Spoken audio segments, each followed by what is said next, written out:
በርካታ ሰበር ዜናዎች በየቀኑ የሚሰሙበት የሾፌሮች ህይወት የሚቀጠፍበት የሚታገቱበት የሚዘረፉበት ታጣቂዎች እንደፈለጉ የሚፈነጩበት ከሞጆ እስከ ዝዋይ ያለው መንገድ ከጊዜ ወደ ጊዜ አሳሳቢ ቀጠና እየሆነ መጥቷል። ሁኔታው ከባድ በመሆኑ በምሽት በዚህ መንገድ ላይ መጓዝ እንኳን በህግ እስከ መታገር ደርሷል። በቅርቡ ብቻ በአንድ ቀን በዚሁ መንገድ ላይ አንድ ታታባ ሲኖ ዶልፊንና የቤት መኪና ሙሉ ሰዎች በታጣቂዎች ታግተው ተወስደዋል። ሾፌሮች በጥይት ተመተው ከነመኪናቸው ተገልብጠዋል። የመኪና በቁሙ ተቃጥሏል። በርካታ ሾፌሮችም ህይወታቸው አልፏል። የአካባቢው የጸጥታ አካላትም ነገሩ ካለቀ በኋላ መተው መንገዱን አጥድተው የተዘጋውን አስከፍተው ምንም እንዳልተፈጠረ ይመለሳሉ። የመንግስትም የግል ሚዲያዎች አይዘግቡም። መንግስትም እስካሁን እርምጃ አልወሰደም። የሾፌሮች ስቃይም እንደቀጠለ ይገኛል። ሐሳባችሁን በኮሜንት አጋሩ። ፎሎ በማድረግ ቤተሰብ ሁኑ።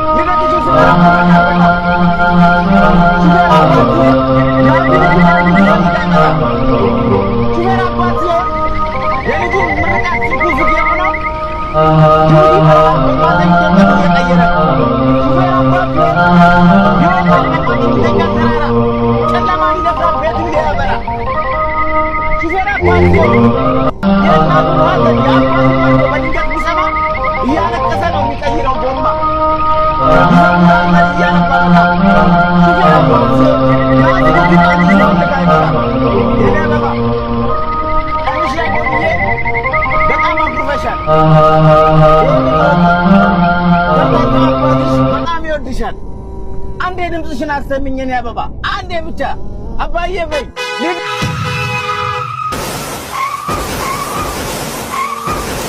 ለሹፌሮች ድምጽ መሆን ካለብን ድምጽ መሆን ያለብን ዛሬ ነው። ስለዚህ ይህንን መረጃ ሁላችሁም ሼር እና ኮፒ ሊንክ አድርጉትም። በሀገራችን በተለይም ደግሞ በአፋር አካባቢ፣ በኦሮሚያ ክልል በሞጆ በቆቃ እንዲሁም ደግሞ በተለያዩ ቦታዎች እንደዚሁም በጅማ አካባቢ እንደዚህ አይነት ሹፌሮችን የማጉላላት ተግባር በሰፊው ከሰሞኑ እየተደረገ ስለመሆኑ ሰምተናል። በአፋር ክልል የሚገኙ ፖሊሶች መኪኖችን እያስቆሙ መንገድም እየዘጉ ገንዘብ እየተቀበሉ መሆኑንም ሹፌሮች ባንደበታቸው እየተናገሩ ይገኛሉ። ከዚህ ባለፈ መንገድ ዘግተው በግድ እነዚህን ሰዎች ጫኑልን የሚሉ የጸጥታ አካላት በአፋር ክልል አካባቢዎች ተሰማርተው እንደሚገኙ ነው የተሰማው። እንዲሁም ደግሞ በሞጆ አካባቢ ለሲኖ ትራኮች 1000 ብር እንደዚሁም ደግሞ ለከባድ መኪኖች ደግሞ 2000 ብር የኮቴ ክፈሉ እየተባሉ መሆኑን እየገለጹ ይገኛሉ። ሹፌሩን ያገትከው ቀን ሹፌሩን የገደልከው ቀን የሹፌሩ ላብ የበላኸው ቀን የለህም። አንተ ከምድር ተሰናብተሃል። ሹፌሩን የገደልከው ሹፌሩን ያገትከው የሹፌር ላብ የወሰድከው ቀን ሞትሃል። አንተ በሰማይ ሳይሆን በምድርም የለህም፣ ሞትሃል ማለት። ሹፌር ማለት እንደዚህ ነው፣ ለፍቶ የሚያመጣው ከየበረሃው እየገባ ላቡን ጠብ አድርጎ ነው የሚበላው። እንደ ሹፌር ላቡን ጠብ አድርጎ ምንም ችግር የለም። ብገሉንም ምንም ፈጣሪ የእጃችሁን ይሰጣችኋል ሁላችሁም። እንደ ወንድ ግን ሰርታችሁ እንደኛ ላባችሁን ጠብ አድርጋችሁ ብትሰሩና ብትበሉ ፈጣሪም ከናንተ ጋር ይሆናል። መቼም አሁን ሆዳችሁ አይሞላ፣ ሊናችሁ እርካታ የለም፣ ኪሳችሁ አይሞላ፣ ሁሌ ትበላላችሁ። አንድም ቀን ፈጣሪን አታመሰግኑም። ተመስገን እንኳን አትሉም። ሆዳችሁ ተመስገንን ማመስገንን ስለማያውቅ። እኛ ግን ብናጣም ብናገኝም ደስተኞች ነን። ፈጣሪ ይመስገነው። ምክንያቱም በላባችን ስለምንተዳደር ማለት ነው። የሰው ኪስ አንጠብቅ። የሰው እጅ በዘረፋ በእገታ ከበርቴ መሆን አንፈልግም።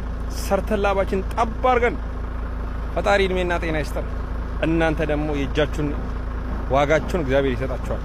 ምንም ችግር የለም። ሃይባይም ብናጣ እግዚአብሔር ግን ምን ጊዜም ከኛ ጋር ነው። አይምሰላችሁ።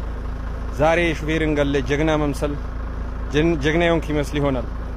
ጀግና አይደለም፣ ፈሪ ነህ፣ ህሊና ቢስ ነህ። ልብ በሉ ብቻ። ሹፌር ለሹፌር ድምጽ ሆኖ ወገኖች። ሹፌር ምን ጊዜም ለፍቶ ሰርቶ ነው የሚኖረው። ክብር ለሹፌሮች።